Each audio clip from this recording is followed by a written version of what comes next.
across the UK, and the terms of reference and work programme were published on gov.uk.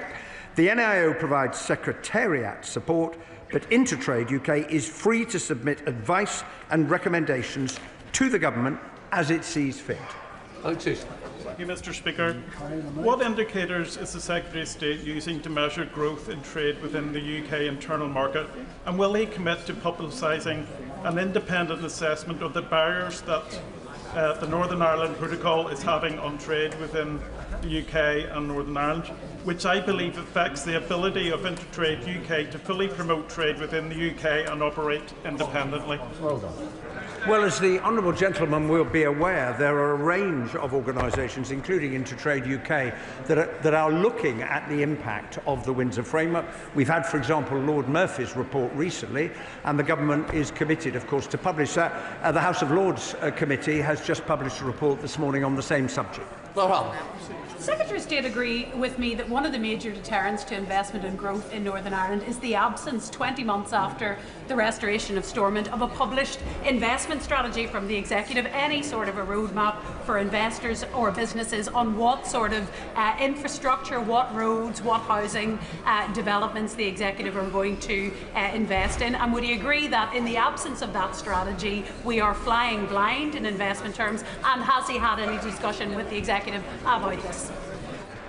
Well, like my honourable friend, I look forward to seeing the investment strategy being published, because Northern Ireland has a great opportunity under the Windsor Framework because of the dual market access, which no other part of the United Kingdom has.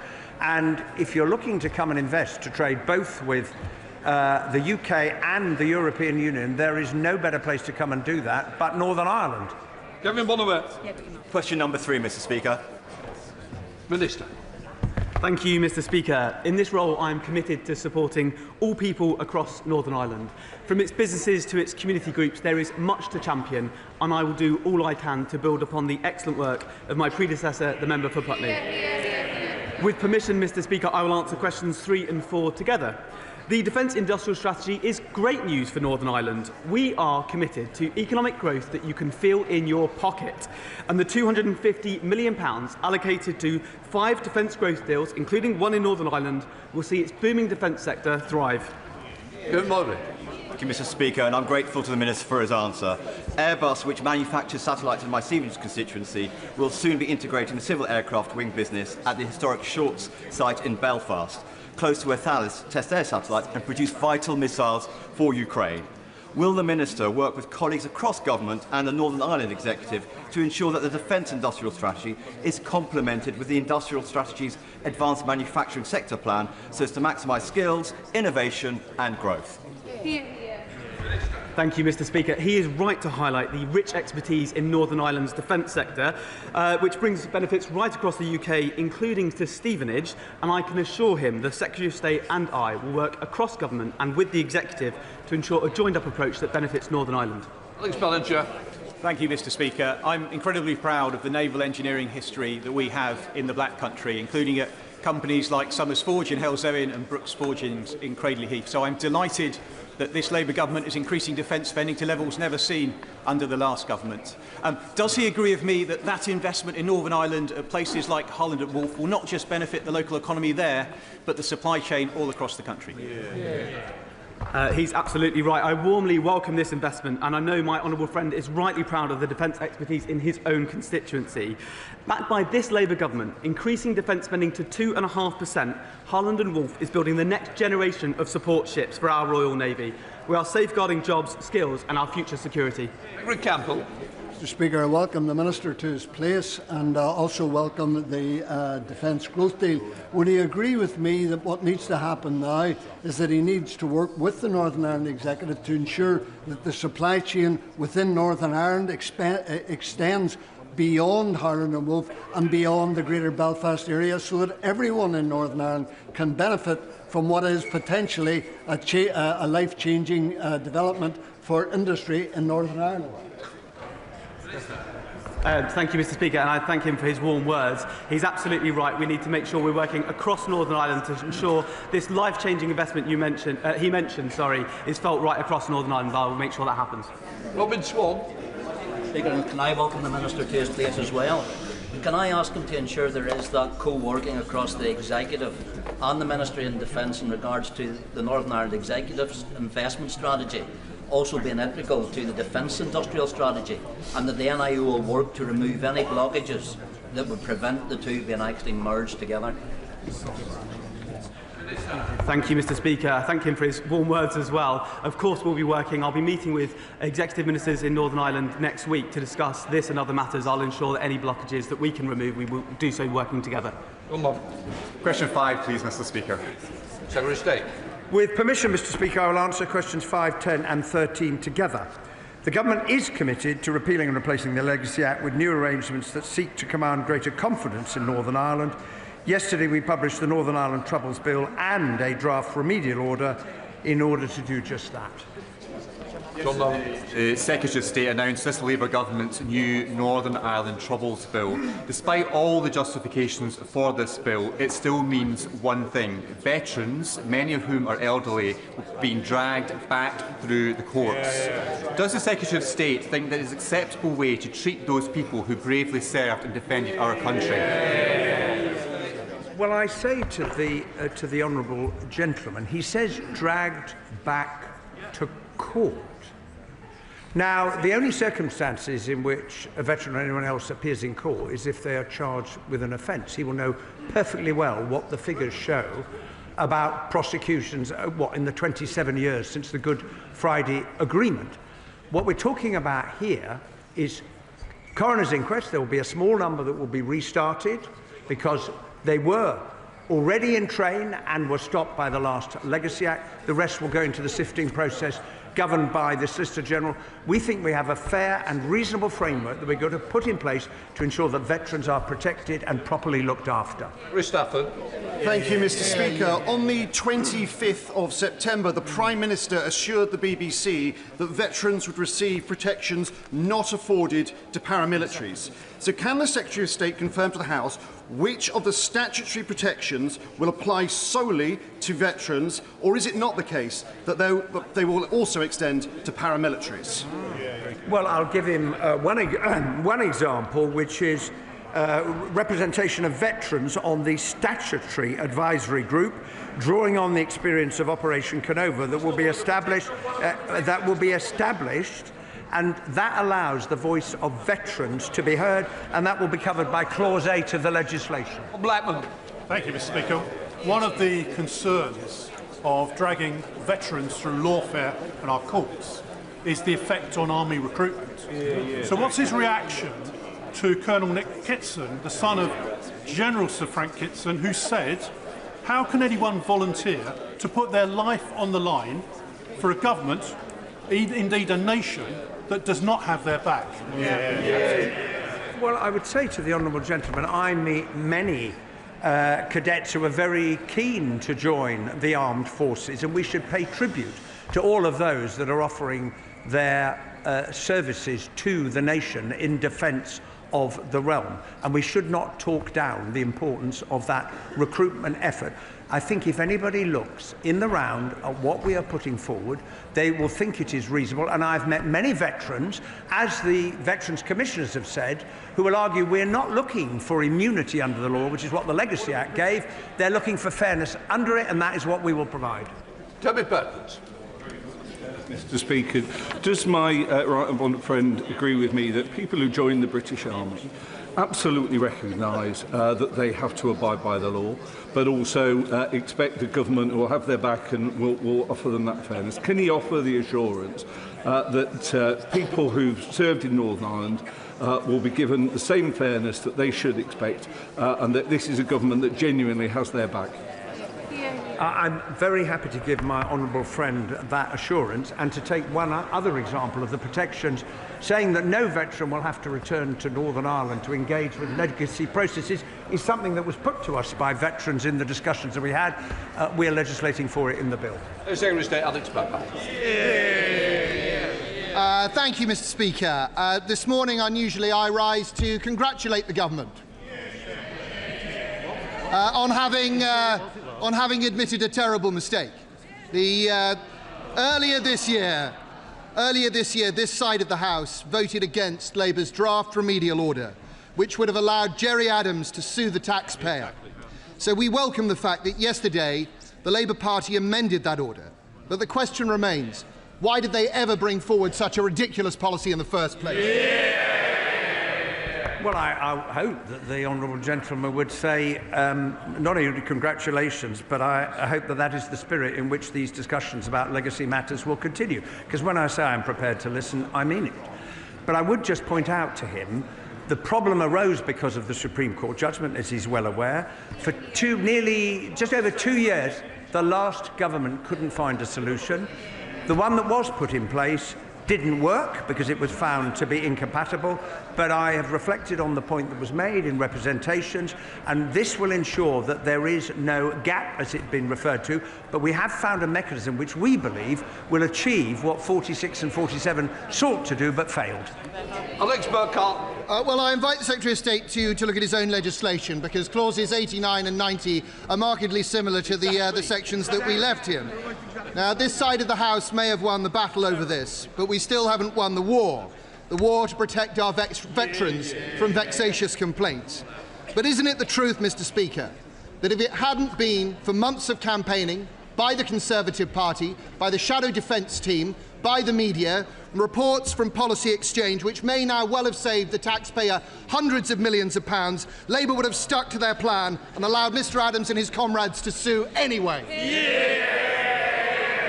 Well, I indicated to the House quite some months ago that we were determined to find a means of dealing with the Supreme Court judgment in 2020 on the subject of the Carltona principle. That is what our proposed legislation will seek to remedy. We think it's a better formulation than 46 and 47. I look forward to his support in passing it.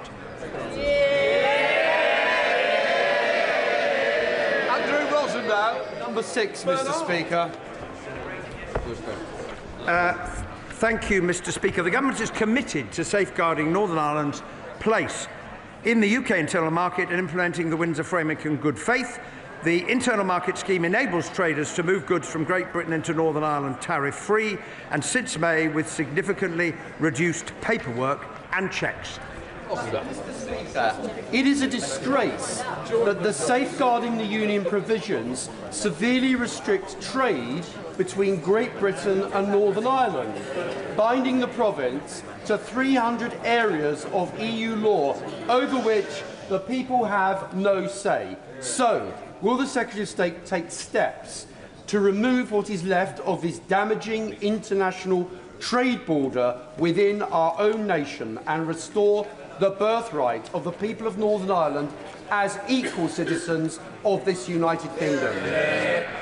Well, I'll just say to the honourable gentleman, those who advocated that we should leave the European Union, this is the consequence of it, because you had an open border, 2 different jurisdictions. How are you going to deal with trade in those circumstances? And secondly, the goods are flowing, the goods are moving. And if you look at the evidence, the Northern Ireland economy in the second quarter grew by 2%. That is not indicative of a problem. Minister Mike Wood.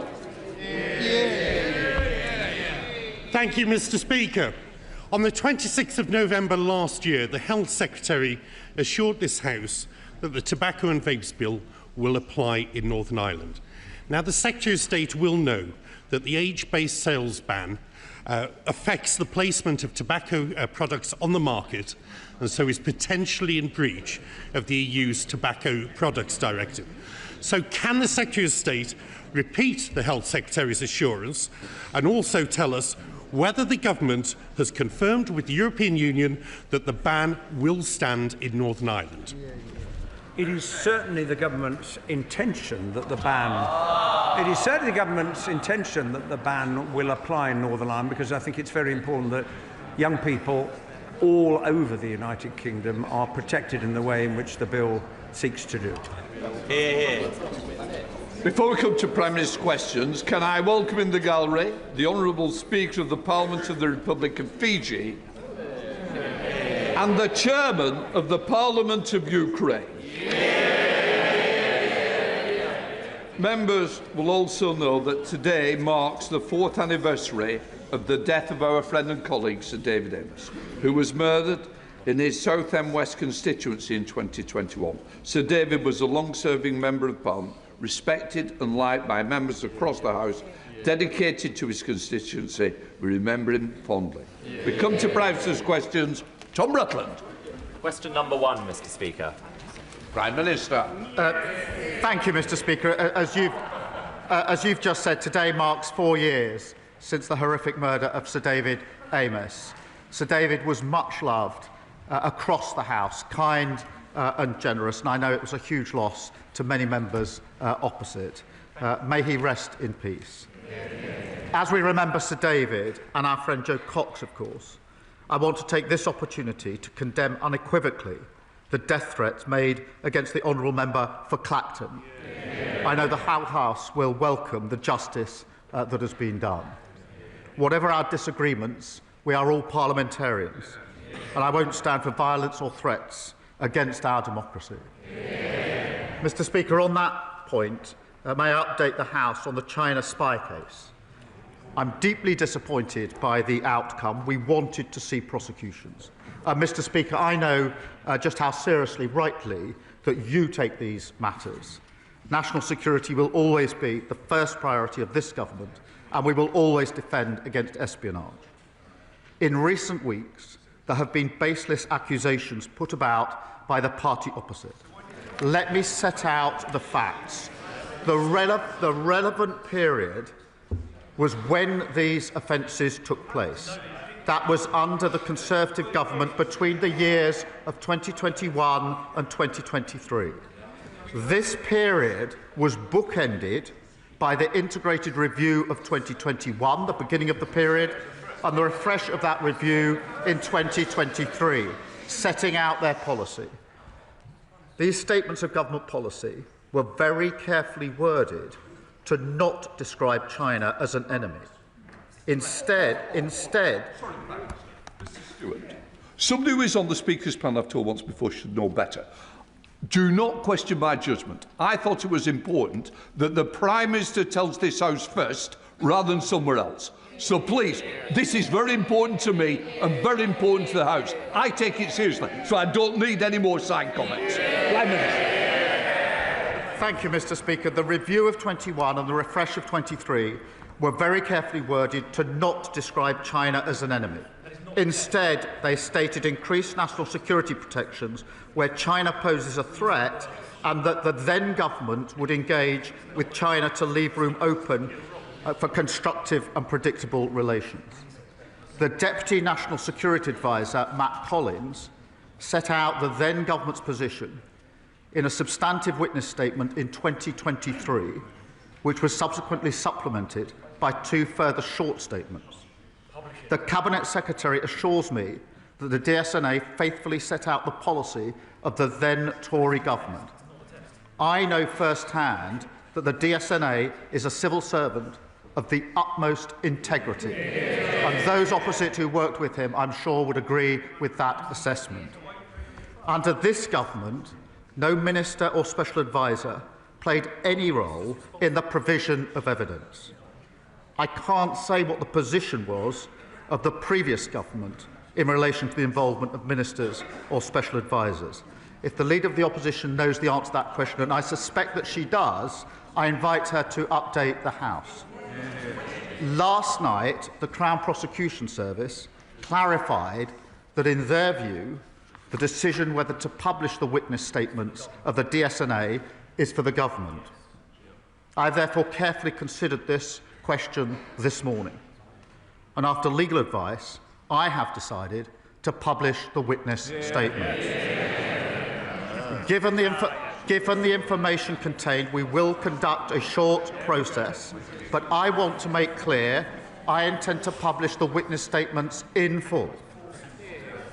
Let me say this. To be clear, had the Conservatives been quicker in updating our legislation, a review that started in 2015, these individuals could have been prosecuted and we would not be where we are now. I'm happy to answer any questions on this. Mr. Speaker, this morning I had meetings with ministerial colleagues and others. In addition to my duties in this House, I shall have further such meetings later today. Thank you, Mr. Speaker. Last week I visited Rayner, a world-leading provider of cataract solutions based in Worthing, a winner of this year's King's Award for Enterprise Innovation and a fantastic employer of local apprentices. So can I welcome the government's ambition to get 2/3 of our young people into an apprenticeship, further education or university, and ask the Prime Minister what he will do to ensure that every young person in East Worthing and Shoreham has the skills they need to thrive? Thank him for his question. We want a country where young people are supported, where the quality of teaching is raised and every skilled apprentice is valued and respected. We've set a new target of 2/3 of young people to be in apprenticeships or university. That will smash the glass ceiling and renew our country. Mr. Speaker, we've supported this with record £3 billion budget for more apprenticeships, more technical colleges and guaranteed training, apprenticeship or work for all 18 to 21-year-olds. The opposition, Kemi Bell. Mr. Speaker, thank you for marking 4 years since the terrible murder of Sir David Amess. I know that the whole House will want to join me in remembering our former colleague. He is very much still in our hearts and minds. The way he died reminds us that the security of members and this Parliament is paramount. So it concerns us all that the case against 2 people spying on members of this House has collapsed. It is simply unbelievable. Exactly as I expected, the Prime Minister had to be dragged out at the top of PMQs to give a statement that answers no questions. I don't know what they're laughing. I don't know what they're laughing at. We are talking about the security of this Parliament. He had to be dragged out to repeat only more obfuscation.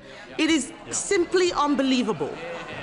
It is simply unbelievable that he is trying to say the last government did not classify China as a threat. So I will refresh his memory. In 2021, the previous government's integrated review described China as the biggest state-based threat to the UK's economic security. In 2024, the Minister for Security said from that dispatch box that China poses a threat. But let's leave aside the government.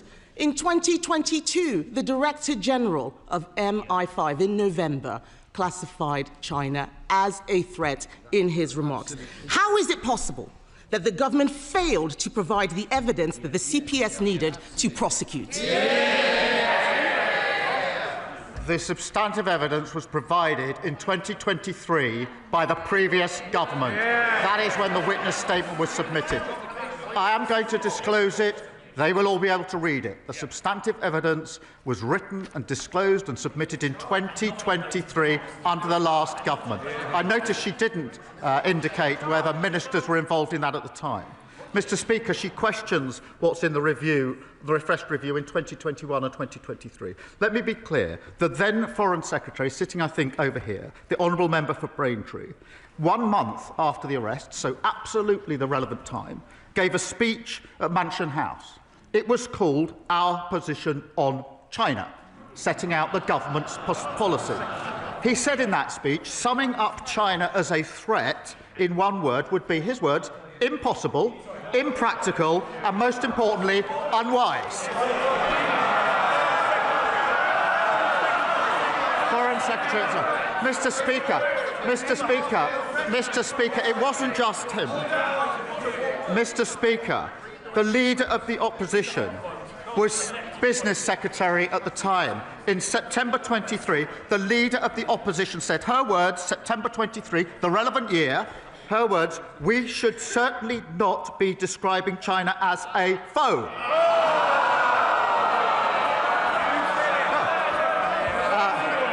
It's worth looking up the word foe in the dictionary, Mr. Speaker. She went, Mr. Speaker, it doesn't end there, Mr. Speaker. In September 2024, the Leader of the Opposition said this, I quote, I have shied away from calling China a threat. She is playing politics with national security.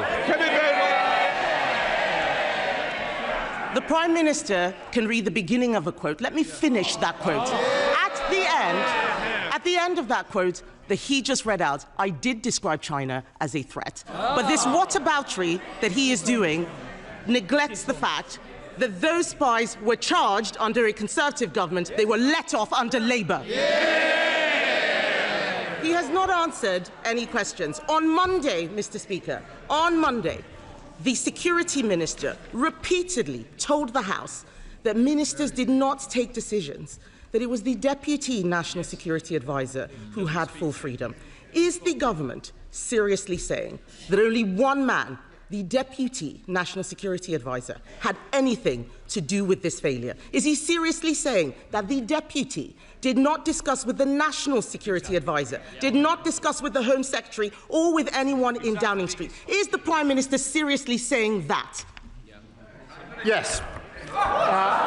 Mr. Speaker, let me explain why. Firstly, the case was charged under the last government according to the evidence submitted under the last government, which set out their policy decision. What was an issue in the trial is not the position of the current government, the position of the last government. And they carefully avoided describing China as an enemy because that was their policy at the time. Mr. Speaker, so far as the position under this government is concerned, no minister or special advisor was involved, and I will double-check this because I've had it. I will double-check this. So, Mr. Speaker, this is important. After the charging decision, the prosecution were very careful about who would then see the witness evidence. I will double-check, Mr. Speaker, exactly what instruction was taken. But I can be absolutely clear: no minister was involved. No special advisor was involved in this, and I'm assured as I can be that the prosecution was saying that it would be the witnesses only that were involved in short updates to the evidence that was submitted under the last government. That's not good enough. Mr. Speaker, the end of the answer was different from the beginning of the answer. What on earth is the point of us having a lawyer rather than a leader as the Prime Minister if he can't even get the law right on a matter of national security? He keeps going to the CPS. The CPS have said that they are satisfied that they were right to charge in August 2024. The Sunday Times reported that Jonathan Powell, the Prime Minister's national security advisor, convened a secret meeting to discuss the security consequences of the China spy trial. Did the meeting happen, or is the Sunday Times making it up? Mr. Speaker, she's clearly not a lawyer or a leader. Mr. Speaker.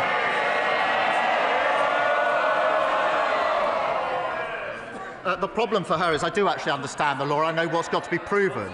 I've also looked at the evidence. Which was put in under the last government in relation to this case.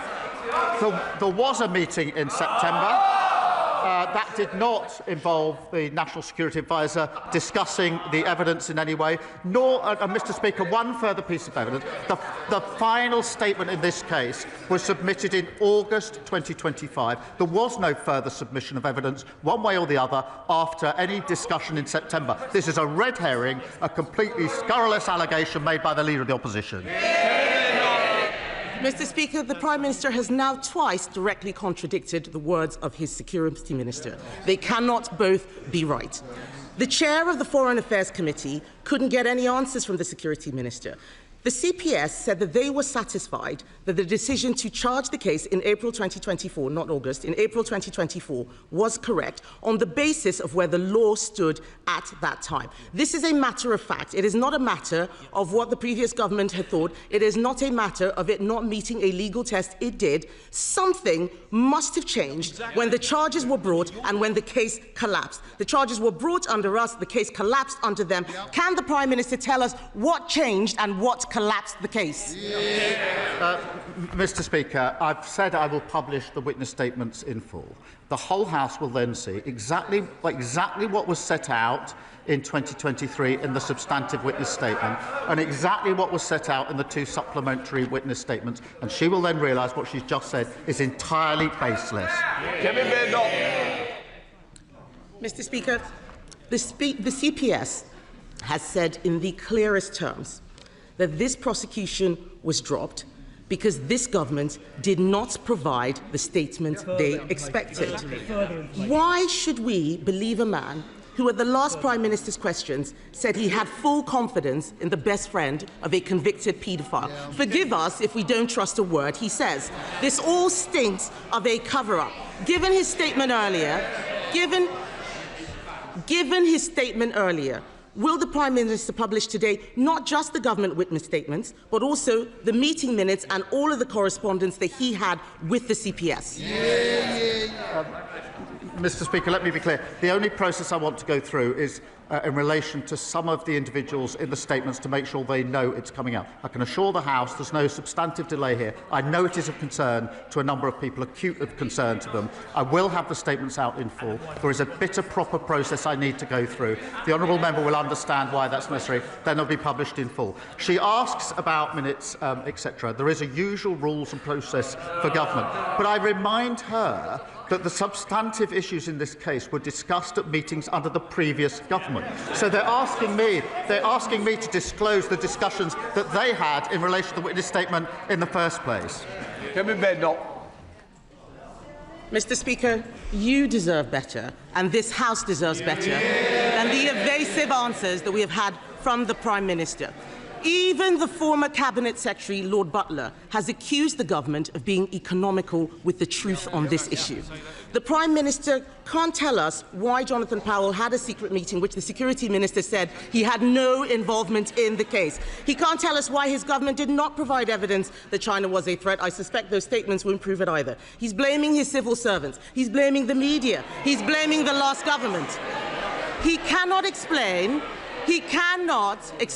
why he could not see this case through. He should have seen this case through. And let me be clear, Mr. Speaker, about what has happened. A serious case involving national security has collapsed because this government is too weak to stand up to China. And if the Prime Minister cannot protect the members of this House, what does that say about his ability to protect this country? The case did not proceed because the policy of the past government did not meet the test that was necessary. That is the long and the short of it.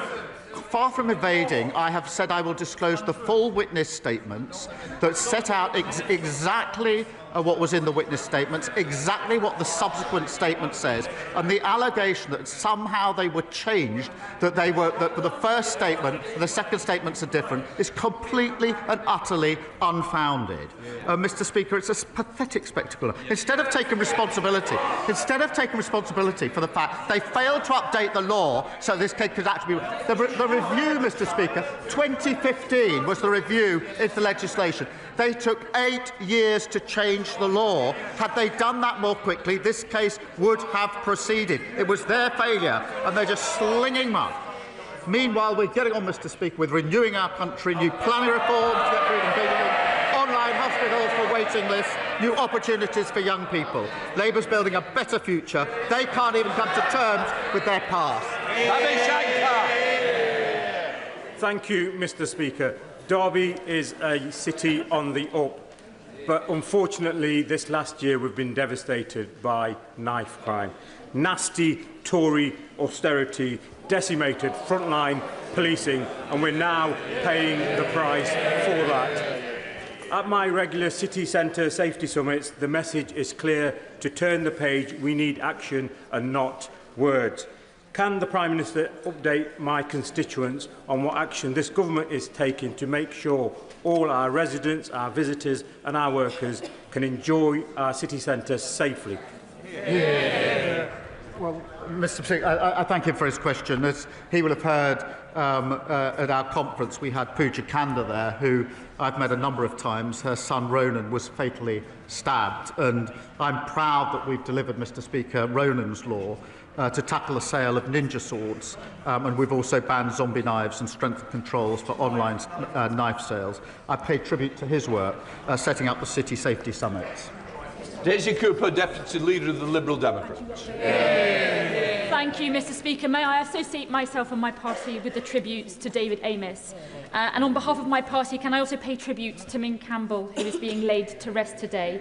That is the reason why my right honourable friend, the member for Kingston and Surbiton, cannot be here. And I'd like to thank you, Mr. Speaker, and the Prime Minister and other members of this House for their very kind tributes yesterday. We welcome the new level of transparency from the Prime Minister, and we will scrutinise those witness statements closely, but it is clear there are still many questions to be answered, including questions from Hong Kongers, Mr. Speaker, because Hong Kongers in St Albans and across the UK have settled in our communities after they have fled repression at the hands of the Chinese state. But now they see a British government that wants to make it harder for Hong Kongers to settle here permanently, that refuses to impose targeted sanctions on Chinese officials who put bounties on Hong Kongers' heads, that is refusing to rule out a Chinese super embassy and is failing to tackle Chinese espionage. Mr. Speaker, Hong Kongers are starting to ask whether the Prime Minister is trading away their security and safety in our communities for a cosier relationship with Beijing. What is the Prime Minister's answer to them? The answer is no, and we have given and will continue to give support to Hong Kongers who need and deserve that support, and she will be assured that the Jimmy Lai case is raised regularly at every opportunity by my ministers and indeed by me. Daisy Cooper. Thank you, Mr. Speaker. I think that Hong Kongers will require a lot more reassurance and action from this government. But it is not just the Chinese government that is a threat to our country. On Monday, the far-right, racist hate preacher Tommy Robinson, who is currently on trial for allegedly refusing to comply with counter-terror police, claimed that his legal costs are being paid by Elon Musk. It is outrageous that a man who has so much control over what people read online every day could be funding someone who stokes far-right extremism on our streets. If this was Putin, the government surely would act. So will the Prime Minister commission the security services to assess the threat that Elon Musk poses to our democracy and recommend measures to this House that we can take to stop it?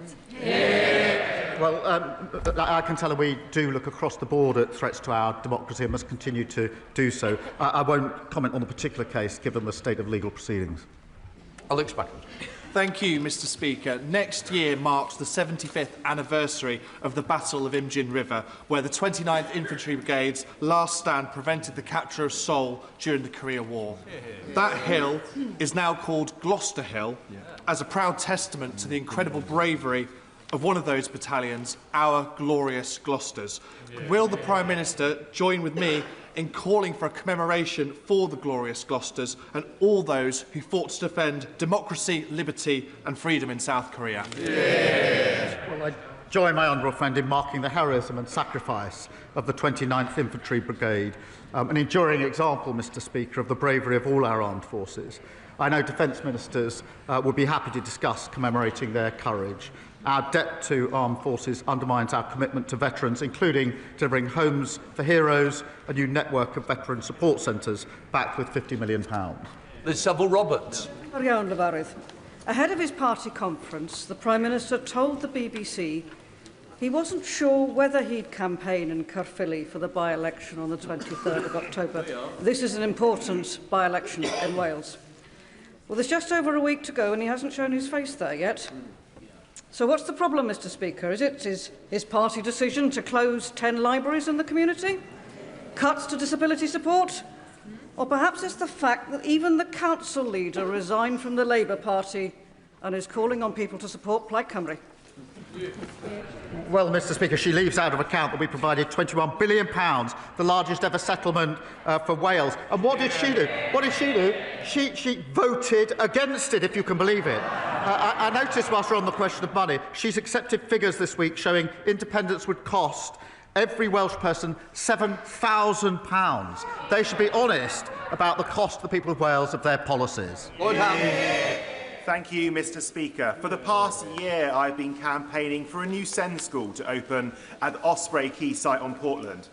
As it stands, there are far too few specialist school places for children with SEND in my part of the world, so local families urgently need to see this school open its doors. A new school here would provide around 70 new places for local children. So given the urgent need to get this school finally up and running, will the Prime Minister commit to working with the Department for Education and Dorset Council to ensure that a SEND school opens on Portland without further delay? I thank my honourable friend, and I know just how important this school is to parents and children in his constituency, and share his determination to fix the broken SEND system. That's why we've boosted investment in SEND to £12 billion, Mr. Speaker, to put new facilities and tailored support in place for children who've been long failed. We want decisions taken swiftly, and I'll ask the Schools Minister to update him in relation to the particular school. Sir Julian Smith. Speaker, family farms in North Yorkshire and across the UK are increasingly worried about the tax changes coming up next year. We really need the next generation of these family farms to keep farming for our national food security. SEND Tax has produced an excellent, detailed academic report proposing a number of compromise amendments and changes that would both deliver to the government and protect the family farm. I realise he cannot comment about the budget, but could I ask him and the Chancellor to look at this report as they prepare for the end of November budget? I agree with him that food security is national security. I do believe our reforms strike the right balance and enable investment in public services to rural communities that they rely on. I do thank him for drawing my attention to the report. He's right to do so. What really matters is increasing the year-on-year profitability of our farmers, and that's why the former president of the NFU is leading a review for us on farm profitability. We're also delivering, Mr. Speaker, a 25-year farming roadmap, boosting export opportunities through the EU and US trade deals, backed by £11.8 billion in the budget for farming. Ben Goldsborough. Mr. Speaker, as many honourable members know, I am currently being treated for stage 2C skin cancer. I'm responding well, but only because it was caught early and because I've had the very best of NHS care. Not everyone is so fortunate. Zoe Panayi, a 26-year-old from the Isle of Wight, was told her mole was harmless. She had it removed privately, but proved to be malignant. She tragically died in 2020. Her family, Charlie and Eileen, in the gallery today, have shown extraordinary courage, working with my honourable friend, the member for the Isle of Wight West, and me to campaign for Zoe's law, compulsory testing of all moles to be removed. Will the Prime Minister meet with us and Zoe's family to discuss how we can make this a reality? Well, on behalf of the House, can I wish my honourable friend the very best for his recovery? I know this is a deeply personal campaign for him, a campaign that's also supported by my honourable friend for the Isle of Wight West.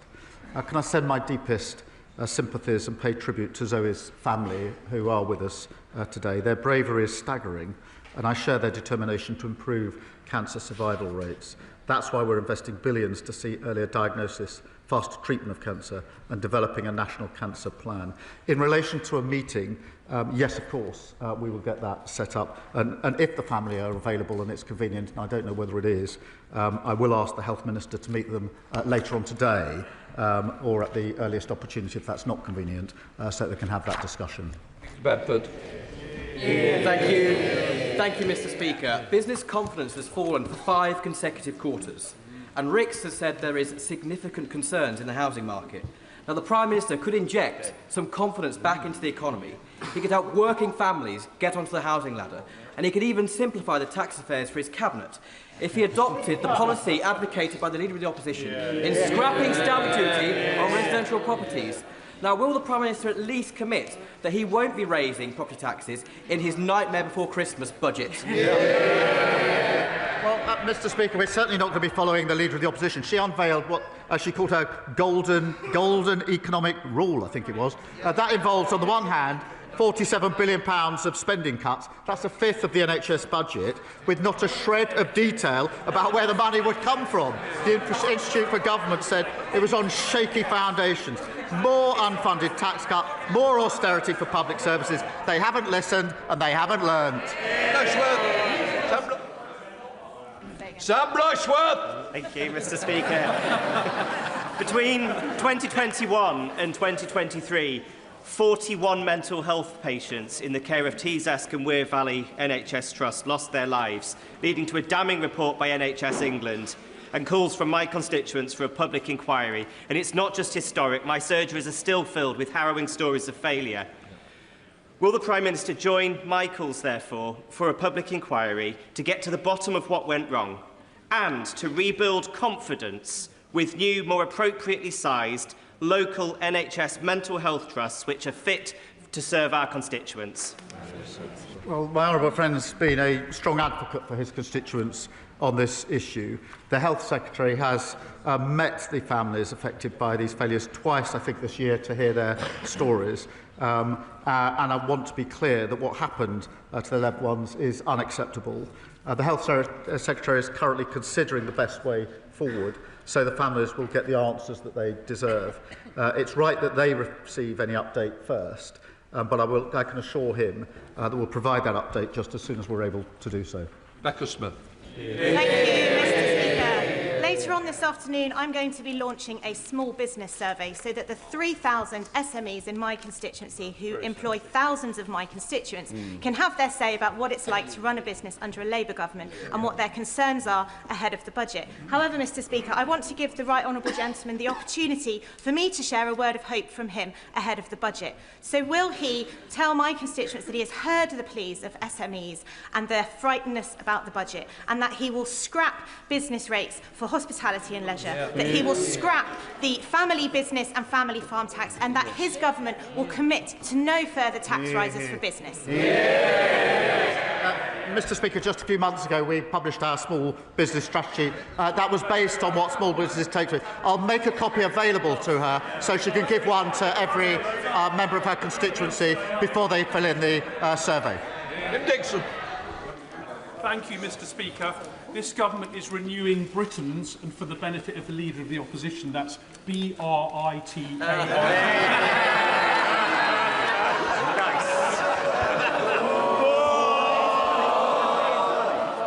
So this government is renewing Britain's infrastructure after 14 years of neglect, and nowhere is this more clearly needed than in the A226 Galley Hill Road in Swanscombe in my constituency, which collapsed more than 2 years ago with no fix in sight. Would the Prime Minister agree with me that the announcement of the Transport Structures Fund in the spending review shows that under this government we're ending the Conservative decline and getting on with fixing broken roads like Galley Hill? Well, he's right. The party opposite let roads crumble after years of uninvestment.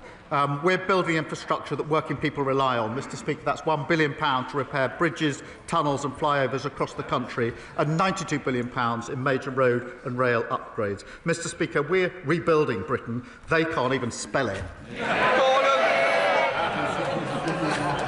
Thank you, Mr. Speaker. Much like the honourable member for Bishop Auckland, my constituents are served by Tuve, the Mental Health Trust. They face travelling to York or Middlesbrough for local inpatient beds, with some people being sent as far afield as Glasgow or Southampton. This is completely unacceptable, and we need a provision of local mental health inpatient beds. I welcome the openness to an inquiry into Tuve, but my concerns would still be that whilst that's going on, we need real action now so that the continued failings don't see the loss of any other lives. So what steps will the Prime Minister and the Secretary of State take now to reassure and rebuild trust in Tuve? Well, I thank him for his question, and he will have heard my response to my honourable friend a moment ago. And can I say again that what happened to his constituents is unacceptable, and we'll give the answer as soon as we can. In the meantime, he asks what is happening, and we are getting on with recruiting 6,700 additional NHS mental health staff. We're building 85 new dedicated mental health emergency departments, and we've boosted NHS spending on mental health by almost £700 million. Thank you, Mr. Speaker. Can I thank the Prime Minister for his strong words at our party conference, calling for unity at a time when many feel our country is divided and rightly calling out racism. Yeah. As a second-generation immigrant born in this country, people like me and so many of our constituents have every right to be here. No one should face hatred because of the colour of their skin. Yeah. Does the Prime Minister agree that some of those on the benches opposite who seek to stoke division and keep close company with those who accept Russian bribes cannot and should not be trusted to govern this country? Mr. Speaker, she captures the choice between us as a country. Either we can give in to division or come together as a country and renew our country. This is Hate Crime Awareness Week. And in the past fortnight, we've seen a horrific terror atrocity in Manchester and a despicable arson attack on the mosque in Peacehaven. I want to be clear as Prime Minister. I am proud to lead and to serve this beautiful, tolerant and diverse country. An attack on one of us is an attack on all of us. Susan Murray. Thank you. Mr. Speaker, Calithia Studios in Mid Dumbartonshire is a prime example of a business doing everything the government asks. The owner of this beauty salon and her 3 employees each earn less than £30,000 a year. Yet the business will pay the government over £36,000 for the year in VAT, employers' national insurance and pension contributions.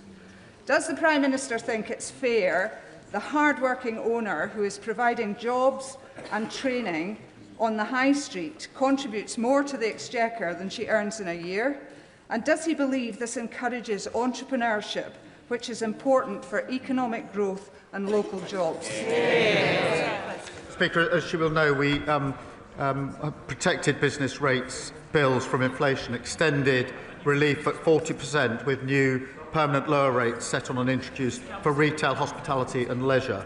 And as part of our small business plan, we're providing £3 billion so that lenders can offer more loans to small businesses. We're, of course, introducing the most significant package on late payments, a real issue for small businesses, and reforms that are bigger than anything in the last 25 years. Whitby. Thank you, Mr. Speaker. Can the Prime Minister update the House on the government's elections bill? And does he agree that in light of recent court cases and the conviction of Reform's former leader in Wales, that no party whose leaders take Russian bribes can be trusted to defend our democracy? Mr. Speaker, Labour is introducing an elections bill to protect our democracy from foreign interference. But look at Reform. The member for Clacton and his deputy worked alongside someone who took money to spread Putin's propaganda. Whatever their denials, they have serious questions to answer about what they knew. But that is the choice. Kremlin cronies sowing division or Labour patriots working for national renewal. John Turgendar. Thank you, Mr. Speaker. The lines that we've heard from the government in recent days have been a conflation of fabricated stories, trying to set up straw men and knock down things that have not been said. Yes. The real question in this whole debate is whether or not the DPP charged legally and properly. If they did, then the OSA is valid, and all this talk about the National Security Act that I introduced is completely irrelevant. If they did not, why is he not charging his successor with abuse of power? Well, we know the reality, Mr. Speaker, because although he has answered the question about evidence, the real question is what political direction did this government give to their officials before they went to give evidence? Absolutely none. Absolutely none. And I will also tell him this. I was the Chief Prosecutor for 5 years. And I can say,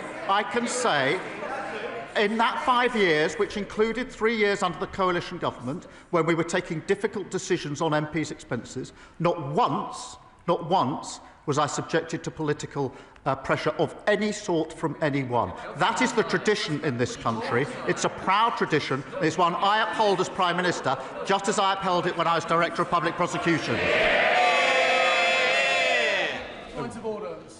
Point of order, James Clough.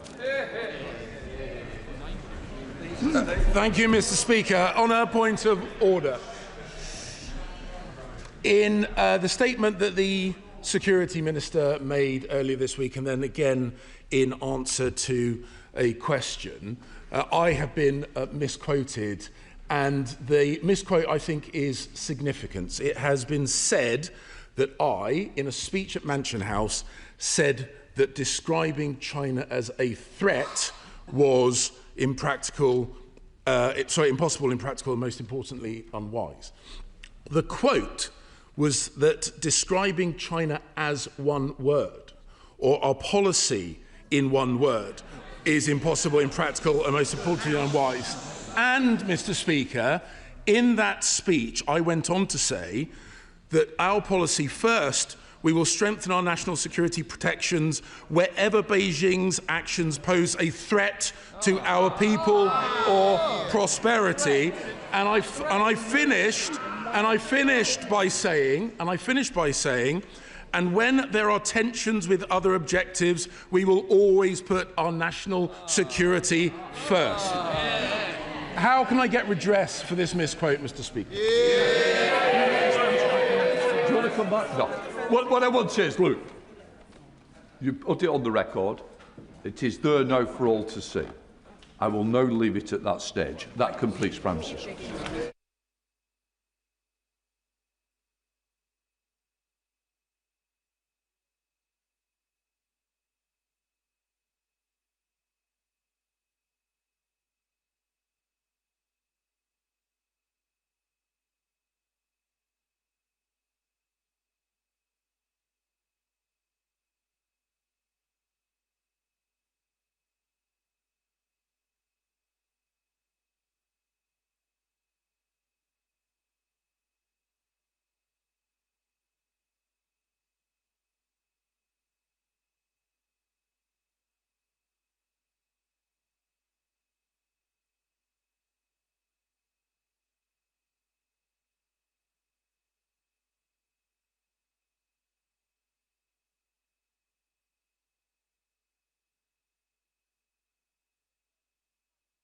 Out the chamber swiftly. We have an urgent question shortly. Ed Morello. Thank you, Madam Deputy Speaker. To ask the Minister whether he will make a statement on the adequacy of jutes as a pharmacy provider. Minister Stevens. Thank you very much, Madam Deputy Speaker, and I congratulate the honourable member for West Dorset for securing this important urgent question. Pharmacies play a vital role in our healthcare system. They are at the heart of our high streets and the cornerstone of communities up and down the country. That's why this government has given pharmacies a funding boost of almost £500 million this year, more than any other area of the NHS, and the biggest uplift in years. Indeed, we've provided a 19% uplift over the two-year period. The vast majority of pharmacies provide excellent care to their patients. But unfortunately, there are some that fall short of the standards that we expect. And sadly, the services provided by jutes are falling well below the mark. Honourable members will know that several integrated care boards have been deploying contract management actions against jutes, initially in the form of breach notices. Integrated care boards enforce the NHS terms of service on